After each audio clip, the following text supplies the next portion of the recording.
Hello and welcome to the Lorna Marie Fitness Podcast, the show where we talk all things fitness, health, mindset and lifestyle to help you become fitter, healthier and happier. I help busy people who lack time, motivation and self-belief to look and feel great again. If you want to work with me, head over to lornamariefitness.co.uk, but for now, enjoy this episode. Hi everyone, say hello if you're there or hashtag replay if you are on the replay right now. Now today, I wanted to cover a lot of things. Firstly, I wanted to say, did you just see the video that I posted in the members group that something is coming? I'd like you to comment on that video if you can guess what is actually coming. Have a little guess, see if you can guess what's coming. It's coming very soon in April. I'm keeping you on your toes, gang. And the other thing I wanted to say was today I mentioned to our lovely 6-weekers a really useful little tip, and it is to go all in. I personally find it so much easier, and it is easier to go all in on something as opposed to going in 70-80%. And I'll tell you what I mean about that. If you're going to commit to something, go in on it. And I wouldn't commit to like loads all at the same time. I just mean one thing. For example, if this week is the week you're going to focus mainly on your water, or this week is the week that you are determined you're going to make sure you get your 3 workouts in, whatever that is, go all in on it. And rather than saying, I'll try and do it, or I'll probably do it, or I might do it, which is essentially giving yourself permission to not, or to let yourself slip up, is to say, no, I will, and actually commit to it and promise it to yourself, because it's so much easier to do that than it is to half commit to something, because then you're fully in it. Now, I'm just checking that I am actually live before I carry on. Oh, there I am. Okay, let's go with the questions. Here we go. Really great questions today, by the way. Really, really good stuff. Okay, I'll go from the very top. So we're going to just very quickly, we're going to be chatting all about cravings. We're going to be talking all about full fat versus low fat steps. We're going to be talking about protein and whether I recommend bars or shakes, calories, fat burning, and strength workouts, and so much more. There's some really great questions, so this is going to be absolutely fantastic. But as always, if you've got any questions in the meantime, please do shout up, gang. Pop them in the comments. I've got the comments section open, so I should be able to see them all come through. Okay, question number 1. Can I lunge forward instead of backwards? And does it make a difference? Backwards feels a little bit funny. Now, if you're not used to lunging backwards, it might feel a little bit strange at the start. Because if you think about functional exercise in daily life, we step forwards, we walk forwards, we run forwards, we step up the stairs, stepping forwards. So it might feel a little bit strange at first to step backwards. But the reason we do this generally is because it's kinder on the knees and it allows for a bit more of a hip extension too. But when we step forwards, quite often we're putting a lot of pressure on the knees. So if you struggle with your knees, it's safer generally to step backwards. When you lunge forwards, there is more emphasis on working the quads. When you lunge backwards, there's more emphasis on the glutes and the hamstrings. So in some ways, it depends on what you want to work more. And it also depends on what works for you. But generally, we tend to do backward stepping lunges most of the time, just because still going to work your legs and they're a little bit safer on the knees. Question number 2. I'm torn between full fat yogurts, so less processing versus highly processed, no fat yogurts. Or do you just count the calories? I never know what's best. To be honest, it really depends on you and your goals. So full fat yogurts generally tend to be, less processed, have less additives in them. They tend to be a little bit thicker or a little bit creamier. I'm thinking of your Greek yogurt here, your Greek full fat yogurt. And they tend to be helpful for absorbing some vitamins and minerals in your diets. So there are a lot of vitamins and minerals that are fat soluble, meaning that they need fat to be absorbed into the body. So it is important. It is important to be having fat in the diet. I think it was in the sort of noughties that everyone was a little bit scared of fat, like, oh, if you eat fat, you're going to be fat. But it's just not true. It's just not true. It's all an equation of calories in versus calories out.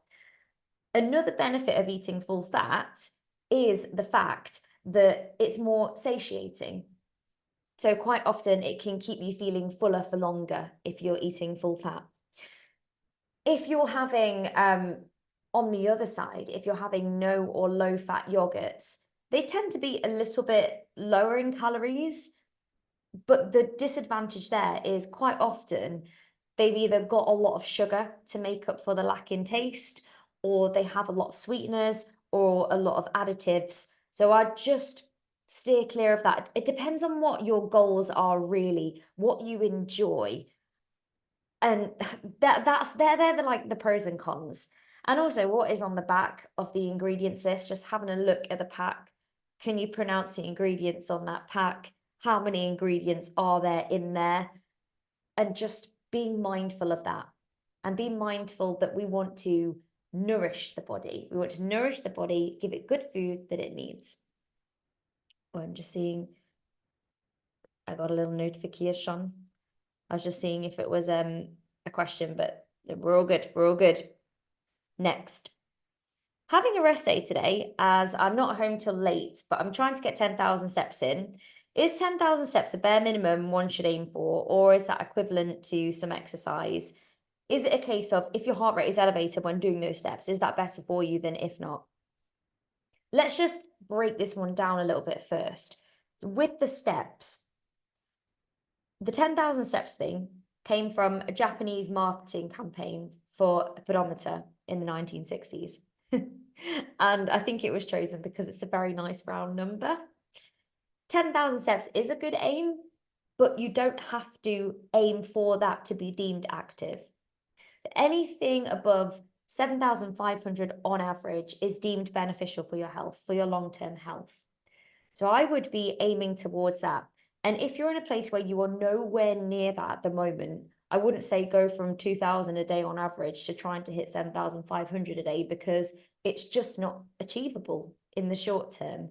You'd want to be increasing your steps by, say, 20%, bit at a time. Do that for a couple of weeks, then do it again until you're reaching about 7,500 plus on average.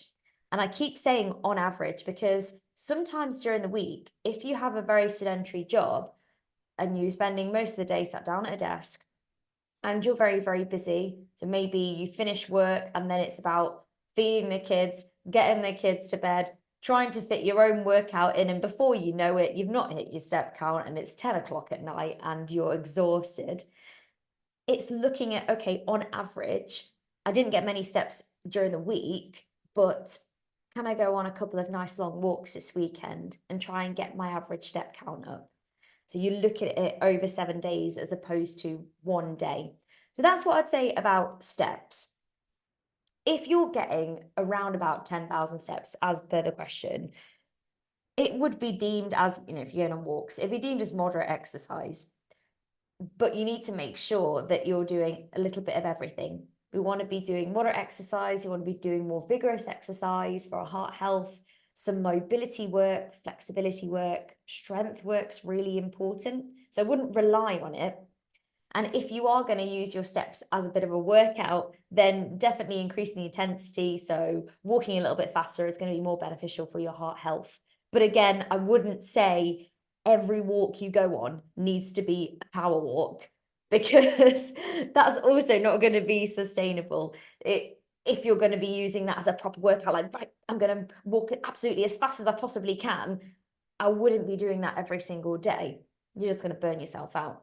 So it's about getting a balance, doing what's right for you, doing what you're used to, and doing what you've got time for, what's within your remit. I hope that's answered the question on that one. Let me know. Do you recommend protein bars and shakes to ensure enough protein in the diet? Now, this is a really good question. And I think the fitness industry really, it really advocates this kind of thing because it's almost like a marketing thing.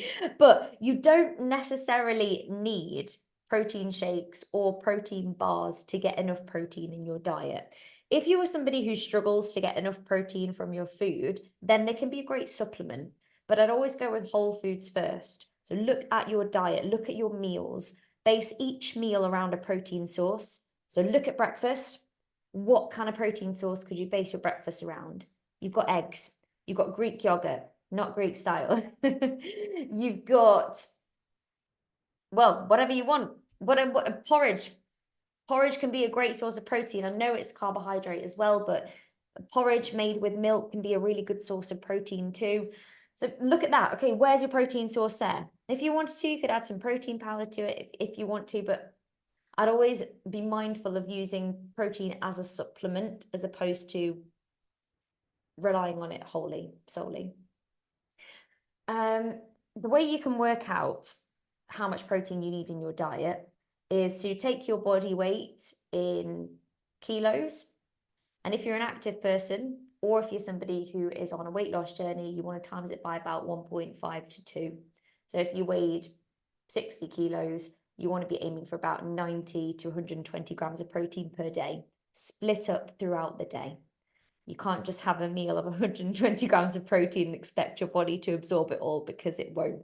You will pee out any excess that your body can't fully absorb and digest at that moment in time.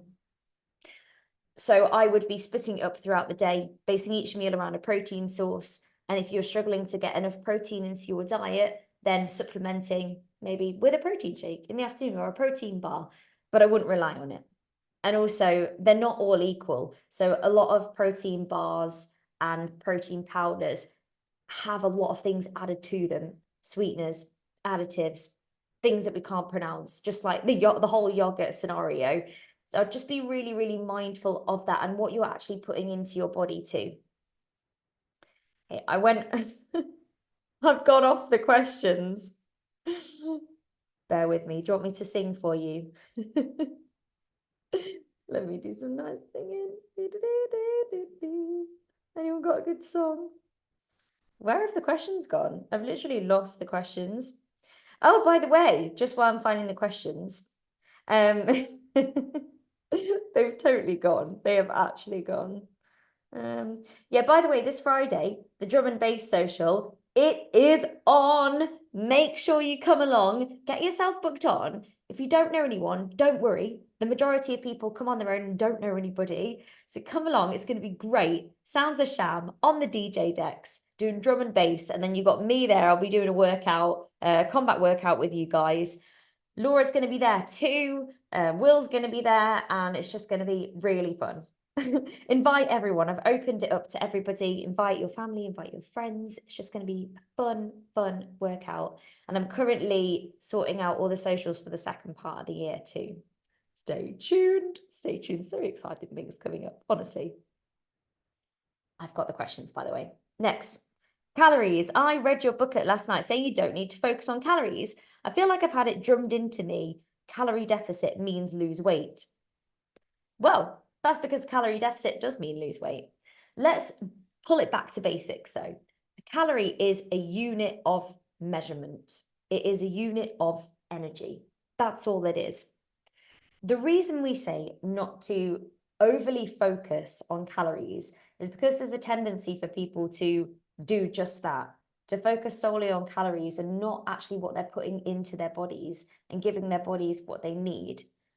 And you'll hear the saying, not every calorie is equal. And then other people contesting it like a calorie is a calorie. Yes, it is. But what people mean by not every calorie is equal is some foods are going to be more nourishing for your body and some foods are going to be less nourishing for your body. You heard of the term, oh, it's just empty calories, meaning that it's not really adding any goodness to your body. If you fed your body with, or your car, for example, if you fed your car with rubbish fuel, you couldn't expect it to go a long way very effectively. If you fed your body with top quality fuel, your car's going to last longer and you're going to have a smooth ride. You're going to do good for your car. And it's the same with your body. You want to be putting quality nutrients into your body to fuel your body properly. So that's why we say don't overly focus on calories. A few more reasons we say don't overly focus on calories is because, one, it's not something that you really want to be doing long term because it can just completely take over everything. Who wants to be going on holiday and trying to put everything into an app and worrying about every single morsel of food that goes into their mouth, or worrying about going out for meals, or forgetting to track and then having to try and remember what they needed to track? And it can just be an extra added stress in our already very overwhelming and busy lives. It's not something that you want to do in the long term. And I think it can advocate a bit of a bad relationship with food in the long term. It might be a really, really great short term useful tool for some people. And if that works for you, then fantastic. But you need to be mindful of some other things. Calories in the UK, and I believe in the US as well, are legally allowed to be 20% out on packets and on menus. So if you're worried about tracking to the absolute calorie, they're allowed to be 20% out. So if you go for a meal that says, I don't know, 500 calories, just for easy maths, that meal could be 600. So just have a little think about that. And also you've got to think about the calorific availability or the caloric availability of food. One really easy example with this is if you think about sweet corn and you eat sweet corn, your body doesn't absorb all the sweet corn, does it? Like, we don't need to go into details here, but it doesn't. So not all calories are available for your body to absorb. You find that highly processed foods have more calorific or caloric availability. They've already been processed, your body absorbs them, and it's more likely to absorb every single calorie. Whereas if your body has a food that it needs to break down, and perhaps it doesn't digest all of it, it's not going to absorb every single calorie. Cooking can affect this too, and there's no point in going into details and trying to work out, how many is in a cooked whatever and a non-cooked whatever, or how many is in this processed food or not this processed food. And you could go down a wormhole, and I personally don't have the science for every single food for that, but there are things to be mindful of. Your body won't absorb every single one. You want to be focusing on foods that are nourishing for your body. And you want to be just very mindful that, on packets, there is leeway. And also, if you are going to be tracking your calories, there's so much room for human error here. So what I think is actually a better approach in the long term, keep saying in the long term, and in the shorter term if you can, is to get into good, consistent habits and routines with your food. So I would say base each meal around a protein source, like I've already said, and then I'd be adding your fibrous carbohydrates, your greens or your fruits, so you've got your vitamins and minerals in there. And I'd be pretty consistent. So I don't know about you, but I have the same breakfast pretty much every day. Lunch is always quite similar, and so is dinner. I might just switch out a protein source. But generally, like week to week, I feel like as humans living in the UK, we tend to eat very similar meals, right? Week in, week out. So you kind of know where you're at with everything. And maybe just having a couple of snacks that you switch out. So if one of them's like some fruit, one day you might have banana, one day you might have an apple, another one might be a yogurt. One day you might have yogurt, one day you might have something else. If you get consistent with your food and you keep it the same for a few weeks and nothing happens, then you're not in a calorie deficit, you're maintaining. That's when you can reduce your portion sizes. So you don't need to change anything else. Just reduce your portion sizes by 20%. You can do that just by looking at it, have 20% less, and then keep doing that for 3 to 4 weeks. Then reevaluate. And then you're getting really balanced meals, you're getting everything your body needs. And it is something that's going to help you when you get towards maintenance, which is like the ultimate goal anyway. You're already eating good, you're eating healthy, and also allowing yourself a bit of what you want, but without going too crazy. I think sometimes when people track and they track calories, it almost allows for a little bit too much freedom in a way. Be like, oh, I've got 500 calories today. How can I spend them? Okay, right. I'm just gonna have a donut today. Or I'm gonna have a wine today, and then tomorrow, what can I have? Oh, I might have I don't know. I'm gonna have this today and this today. Sometimes I think it allows for too much freedom, and then you're not focusing on feeding your body well. You're just seeing like, oh, what have I got to play with here? Not for everyone, but I think for some people it does. Deb just joined. Sorry I'm late. Can I ask if nuts? Sorry. If nuts are okay as a snack? Of course they are, Deb. Of course, but you need to be very mindful of portion sizing nuts because a lot of people go in and they're like, a handful of nuts. And nuts are very dense in fat, which is fine, You know, it's good, healthy fat. But 1 gram of fat is 9 calories. Very calorific. So if you are on a fat loss journey, you just want to be mindful of it. But nuts are very healthy. Just think about your portion sizes. That's all I'd say on that one. But yeah, nuts are great. I hope that makes you think about the calorie idea, and I hope that explains where I'm coming from as well. But you just got to do what's right for you at the end of the day. But they're just some things where I'm coming at, in my opinion. I'm on Evie, in my opinion. Where do you stand on dash sparkling water? As I really struggle to get enough water in every day. Also, what do you think about bone broth for when I'm feeling hungry? I'm trying to keep protein and fats for breakfast and not starting the day with sugar. Okay, right, so dash sparkling water, no problem there. Yeah, just as hydrating as water. The only thing or the only downside of sparkling water is sometimes it can make you feel a bit gassy or a bit bloated. And sometimes they've added sweeteners, or sometimes it can be slightly more acidic than water, but not massively and not enough to really make much of a difference. So if you like sparkling water and that makes you get more water in, great. Bone broth, if you like that kind of thing, yeah, go for it. Sure.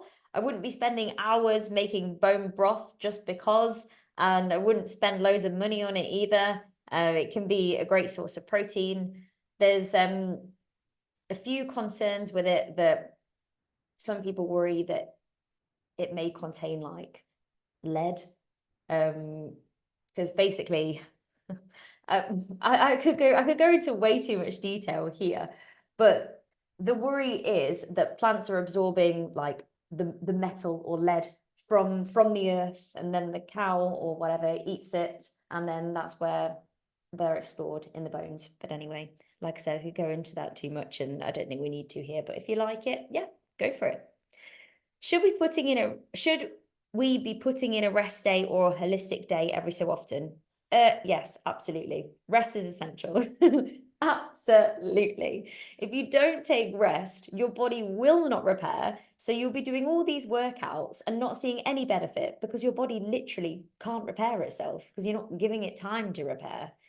And this is one of the common faults with a lot of people when they first start a fitness journey. They think they have to do loads and loads and loads and more and more and more, and then get frustrated because their body isn't changing as quickly as they want to or as quickly as they'd like. And it's quite literally because when you work out and you create a stimulus on your muscles and you create little micro tears in the muscles, your body needs time, food, rest, water to knit itself back together to become stronger. And if you don't allow for that, well, it can't. So you're not going to get as toned or as strong as you could if you put a rest day in there. But it all depends. It depends on what you're used to. It depends on what you've done as well. And a rest day doesn't necessarily mean lying on the sofa all day. A rest day might look like a gentle walk or some mobility work or yoga or something. So it's up to you. I would say if you've done a really intense workout, say for example you've done stronger and your legs are really feeling it, maybe the next day the best thing you could do is a nice gentle walk, the mobility, get some blood flowing around the muscles, help to release them. Make sure you're getting enough protein in to help repair the muscles, enough water in to help repair the muscles. You get an early night to help repair the muscles, and maybe some stretching if that makes your body feel good too. But yes, rest is important. Is there a warm-up routine you'd recommend? And how do we know what weight to go for in the stronger workouts? The warm-up routine, we warm up our body in all the workouts that we do. What I tend to do is, as a warm-up, and this is always what a good warm-up is, you will be doing the moves that you are doing later on in the workout, but at a lesser intensity to allow the body to warm up and get used to what we're doing. One example of this is, say, in Stronger, for example, the warm-up will be using a medium-ish barbell, light medium barbell. I know you asked about weights, I'll go into that. A light medium barbell or hand weights, and then we'll be doing the moves that we're going to do later on. We're just getting the muscles ready and prepared for them. Combat, we always do the warm-up and we go over the strikes, less intensity, and talk about the strikes that we're going to be doing later on in the workout, which is then when we'll be really pushing them out. So with a warm-up routine, we always kind of do one. If you're looking for a warm-up routine for something else, it depends on what you mean, how you want to warm up your body for what workout. Does that make sense? Depends on what you're going to be doing next. For the stronger workout, weights wise, I couldn't tell you, right, everyone, you need to pick up this weight. I'm using this weight, everybody. Because if you try to use my weight, it might not be the right weight for you. You might pick up that weight. And Lorna said that I need to squat 20 kilograms in the stronger squat track because that's what she's doing. And I've broken my back. And or you might do something like, oh, Lorna said, use these weights and I'm not seeing results. I'm not feeling it. So I can't tell you what weight to use, but you can go as a starter sort of weight. If you go to the equipment area on demand and have a look at the barbell that we suggested on there, and if you have a look at the hand weights that we suggested on there, you could start off with that. And then as you do stronger or the workouts like it, the more and more you do it, the more you'll know what weight you want to use. So I'd always start off maybe slightly on the lighter side, just to keep it safe. And then if you think, oh, this is easy, just put it down, get a heavier one. But I'd head to the equipment area, have a look at the weights there, and then medium, light, heavy is going to be your version of medium, light, and heavy. I'm always very conscious of that because I do think it's very personal. Sorry if you feel like that's like a bit of a wish-washy answer, but that is honestly the best answer I can give. It is just as personal to you. Cravings. I find cravings hard all day. I let myself have a small chocolate bar mid-afternoon to try and stop the craving and to stop wanting to snack. Working from home doesn't help me. Okay. I think this sounds like a little bit of a case of the big red button.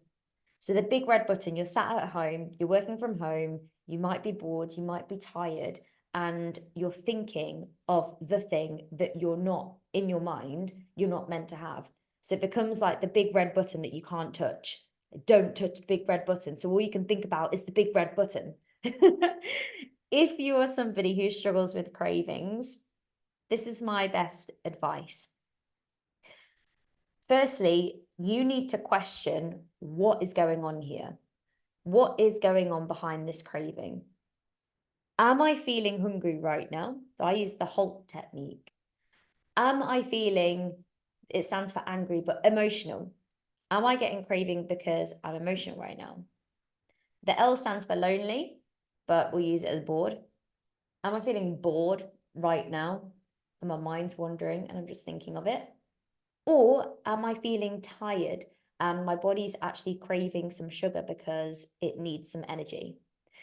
So firstly, stop and think about what is going on right now out of those things. Every time you think about going to get the thing, ask yourself the question. Another thing that it might be is habit. Are you in a habit of doing it? For example, at night time, are you in the habit of having your evening meal, going to sit on the sofa, watching something on Netflix with a snack, and then with another snack, and then maybe with another one, or something sugary, because that is the routine that you've got yourself into? If that's the case and you think it's a habit, you need to do something, anything to break that habit, because you're in a habit loop. To break the loop, in the example that I just used, you would have your dinner and you could close the kitchen down. So don't have any more after then. Watch TV if you can, somewhere else, or do something else. Break it up by going for a bath, going for a walk with your partner after dinner. Whatever it is, don't do the exact next step that you normally would. Do something different. Break the habit loop. It can be something really small, could even be going to brush your teeth. It could be anything. Just breaking that habit loop will really, really help you to break the habit. Also, be asking yourself, okay, I'm craving this right now. What did I have for lunch? What did I have for breakfast? Have I given myself wholly balanced meals with carbohydrates, with protein, with healthy fats? Have I given myself enough and enough of a balance? You might be craving because you're tired, because you've got no energy, because you've not fed yourself properly. So be asking that. And also, if it is the one thing that you're having, it's a treat and you're going to really look forward to it, then you've got to ask yourself, okay, am I having this and I'm going to eat it mindfully and I'm going to really, really enjoy it? Or am I having it? I'm not really that bothered about it. I don't really need it, but I'm just having it because it's a craving. To ask yourself that, because you are allowed treats, you are allowed foods that are less nutrient dense. But we want to be focusing the majority of the time on foods that are really good for your body. Remember, putting good fuel into the car. That is going to be your main focus. It's what you mainly want to focus on. And yes, you are allowed these little things. But if you feel like that is a habit that is out of control, that evening craving that is out of control, it's time to do something about it and ask why you're doing it. With the example of you working from home and you're bored and you know where it is, get it out of sight. If it's in your sight, if it's on your table, if it's on the kitchen side, well, anyone with the best will in the world is gonna cave. Get it out of sight, out of mind, back of the cupboard. Make it really hard to reach. Put it in a jar that's behind something else, behind something else, behind something else, and you need to get a little stepladder to go and get it. You could do that, or just don't buy it in for a little bit to prove to yourself that you don't actually need it. If it is the case of the fact you're feeling emotional, then actually question yourself as to whether you do need that. If you're feeling stressed or emotional, is the extra, in this example, chocolate bar, gonna make you feel less stressed or less emotional? I mean, it might in the very short term, but in the medium term, or are you going to have that and then feel stressed about the fact that you did that? Be asking yourself all these questions. And if you want to, you could even get like a little piece of paper and just write this down and kind of journal this. Hey, Juliet, sorry I'm late. Listen to it all later. Yeah, no problem. Listen in now and then later you can catch up with the first bit. But that is how you want to tackle cravings. And it's not going to be an easy ride. And also, if you tell yourself that you're the person who, oh, I'm always the person that I just crave and I just can't help it. I get a craving and then I just can't stop myself. Then you need to question that, because you can and you are in control. And if you tell yourself you are always the person that just can't stop yourself and you always cave into cravings, then guess what? You will be that person. And you'll build evidence up that you are that person because you'll keep doing it. And then it'll be a self-fulfilling prophecy because you keep doing it. So what you need to do is start to build up evidence that you are not that person and you can do something else or eat something more nutritious or break the habit loop or whatever it is. Start stacking up that evidence, because you are in power. You are in power. You're in control and you have the power over what you put in your mouth. Are you putting that into your mouth, or is somebody else putting it into your mouth? Ask yourself that question. And don't feel powerless against your own thoughts when you're in control of them. Put yourself back in the driver's seat. But have a go at those little tips. I hope that was useful. You said it before. It's good for me on my fitness journey to do 2 strength classes a week. Does a strength class mean it needs to be a stronger class where we use weights or a barbell, or would other classes count? I'm thinking black, Pilates, booty band, both make me achy, or maybe walking with light weights or Pilates with light weights. Would classes aside from your stronger count? That is a really good question. Now, I always say minimum 2 strength workouts a week, and I mean using resistance with that. That could be a booty band, that could be a barbell. So with the barbell, you've got stronger, you've got hit with weights, you've also got the controlled strength intervals, you've got upper body strength, lower body strength. If you're using resistance, as in weights, it's going to be more effective. And it's just going to be more effective if you're using weights as opposed to using your body weight. But that's not to say that you can't do strength using your body weight, because you absolutely can. It's just more effective with a barbell. So I would say the booty band one, definitely.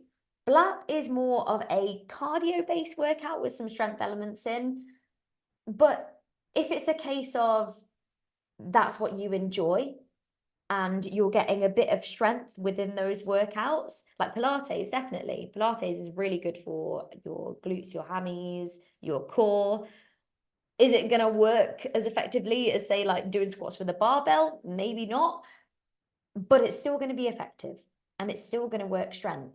So yes, but what I usually mean is I mean with resistance. So that might look like one stronger, one booty band, or a couple of strongers or something like that. But if you really don't enjoy that and you want other ways to work strength, then yeah, the other one's absolutely fine, of course. The majority of our classes have elements of strength in them, even if they're holistic based or if they're cardio based. For example, sculpt, the amount of squats, lunges, and push-ups you do in sculpt. Again, all working strength, but it's mainly cardio based, that class. Interested that you never wear trainers. Discuss. So for me, I don't wear trainers because it started off as a thing, a novelty. I didn't have to wear trainers because I wasn't teaching in gyms anymore. But then it actually really helped me with my feet. So I used to get really bad pains in the tops of my feet after a week of teaching classes. Taught a lot of high impact classes too. But I found that I started to get aches in the tops of my feet. Ever since I started teaching without trainers on in my studio at the start of lockdown, so we're talking 4 years, touch wood, I haven't had any problems, anything like that at all. I still teach high intensity classes, do tuck jumps, do burpees. Difference being is I'm on a spongy floor downstairs and I feel personally that I built up strength in my feet and my ankles, which in turn hopefully doesn't give me any pain anymore. But that's why I do it. I've just found that for me that's been really effective, and ever since I've been training like that and built up the strength in my feet, I haven't had problems. But if you are not on a spongy floor, I don't know if I'd recommend it. And also if you need arch support, again, I don't know if I'd recommend it. I'd be wearing trainers with an arch support. So find what works for you, see what works for you. Some people swear by barefoot training, but I only do it in my studio. And when I go on runs, I have the cushiony support underneath my heel and I've got arch support and things. I get really achy knees. What can I do to strengthen them? To strengthen your knees, you want to be strengthening the muscles around your knee joint that support your knee. I would be strengthening the quads, the hamstrings, and the glutes. I'd be doing the booty band workout for sure. And I'd be doing workouts like Stronger and Pilates. They want to be your go-tos for improving strength in your knees, 100%. So get into a good routine of doing those at least twice a week, minimum twice a week. And you'll find that over time, you're going to build some strength in your knees, which hopefully will help reduce the achiness. But I have to say that I'm not a medical professional. So if it's something that you're really struggling with, I would definitely go and speak to a medical professional. Maybe some supplements like glucosamine and things like that, that are good for your joints, potentially. But that's what I would do. Hi, Lorna. As you know, I'm trying to do more barbell work. The only problem is my neck aches almost permanently after doing it. What can I do to remedy it? Thank you in advance. Now, I'm a bit concerned that your neck's hurting after barbell work. Is that when you're doing squats? Because it could be where you're holding the barbell. Are you actually holding it on a bone on your neck? Are you actually pushing into that part? So when I say holding a barbell on your back, I say hold it on the soft part of your back. What you want to do is draw your shoulder blades in together at the back, and it's like the meaty part of your back, the top of your back, resting on your muscles. You don't want to rest it on your neck bone. Also, I'd be looking at your position. So maybe getting a mirror and standing near a mirror, or filming yourself do it. Are you jutting your neck out? How are you holding yourself when you've got your bar? And again, it's really difficult to tell without seeing you do the move. If you want to send in a little video of you doing the move, please do. But it might be a case of looking at your form. It might be a case of how your body is. But if it is a case of, if it is a cause for concern, I would speak to a physio, and yeah, talk to them about it. It's really difficult to tell without seeing you do the move. What exercises can you do without moving your leg or weight bearing? There's loads of exercises you could do. You could do upper body strength. If you go onto on demand in the search bar, type in upper body strength. You could do the stronger workouts, the stronger tracks that don't use your legs. So you could do the chest, you could do the biceps, triceps, and shoulders, and you could do that from being sat down in a chair. So that's a bit of strength. For cardio, you could actually, if you wanted to, you could come along to Zumba or something like the Greatest Showman, dance aerobics, things like that, and do the arms. You could be sat in a chair and doing all the arms and getting your heart rate up that way. It's effective, it does work. And also Pilates, working your core. For that, you could do, I'd be looking at ones that maybe have six pack in. I'm thinking they're going to have more crunches, as opposed to things where, I don't know, we're doing bridges. Or you could just do Pilates, and if we're doing a bridge or whatever, don't do the bridge, so you're not pushing your foot into the ground. But yeah, there's definitely some things that you can do. You can still keep active. You can still keep active while your foot is recovering, and I really, really hope it is. I hope you have a speedy recovery. We've got 2 questions left. 2 fabulous questions, actually. I hope this is really useful, gang. I really hope it is. If I do a cardio session after a strength session, does it mean the fat burning benefit for the body that keeps going after a strength session doesn't happen? Would I therefore be better finishing on a strength session to get a greater benefit after it if I want to do both cardio and strength in one go? Nope, that's not a thing. That is not a thing. Don't worry about that. Fat burning is going to be where you are in a calorie deficit. Going back to what we were talking about earlier, you don't need to count calories. But no, that isn't a thing. It's up to you. It's personal preference if you want to do strength first or cardio first. I think if you want to, if your focus is strength and you are on a fat loss journey, I would do the strength workout first. But the reason I'd do that is because then you'll have more energy for your strength session and be able to go heavier with proper form, as opposed to doing cardio. Then afterwards you might be feeling a little bit tired, a little bit fatigued, and then your form might be a bit sloppy and you might not be able to lift as much. But that depends on how intense your cardio is, and it also depends on how much you're going to be lifting in your strength session. So it's completely up to you. But if your focus is cardio, then you might want to do cardio first, or if you enjoy that more first, do it first, depending on how long the session is. If you're doing a couple of half hours and you're not doing something super intense, like, I don't know, like our hits, for example, you'll probably be fine to do either or back to back. So it's completely up to you. But in terms of the fat burning benefits, no, that's not a thing. So don't worry about that. Are all the stronger workouts the same? I really want to increase my strength ability and get maximum fat burning benefit. Would you suggest keeping the same class when I do an on-demand and building up the weights over a number of weeks if I want to measure increasing my strength? Or if the sessions are already designed to be the same for a number of weeks before the routine changes, how long do they stay the same for? I'm just trying to get a sense of how long I keep going with one block of weeks before switching up to something new. Thank you. So our stronger workouts, we keep the same release generally for about 4 or 5 weeks. Then I'll change it to an old one before we bring a new one in.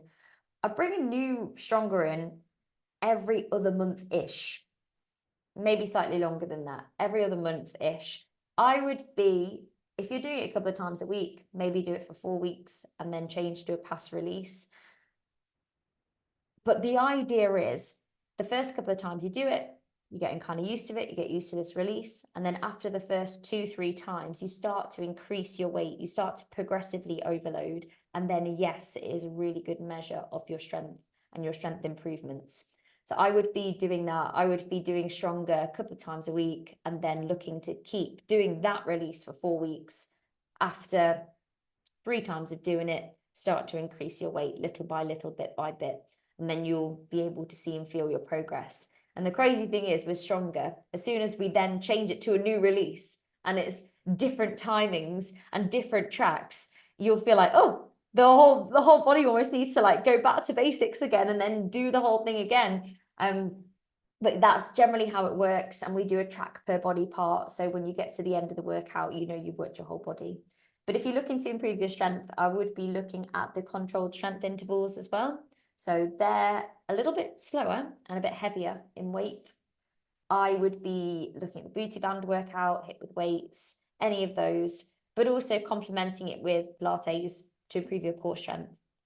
That's the way I'd go.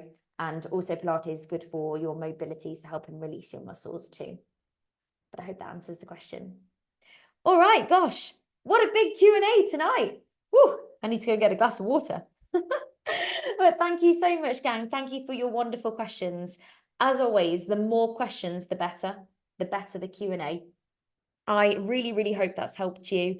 And I really hope to see you at the Drummond Bas Social on Friday. If you've not booked on, get yourselves booked on. And if you are joining us for the Edale Skyline Challenge, it is a 21-mile hike in September. Team, we need deposits in by the end of March. So you've not got very long now. You've only got 2 weeks. So if you're looking for a challenge and you want to work up towards something and prove to yourself that you can do a 21-mile hike in the Peak District, get yourself on it. And in the meantime, check out the video I put in the members only group so you can see what's coming. See if you can guess what's coming. But that is all from me, folks. I will see you bright and early in the morning. Take care, everyone, and have a lovely, lovely evening, whatever you're getting up to.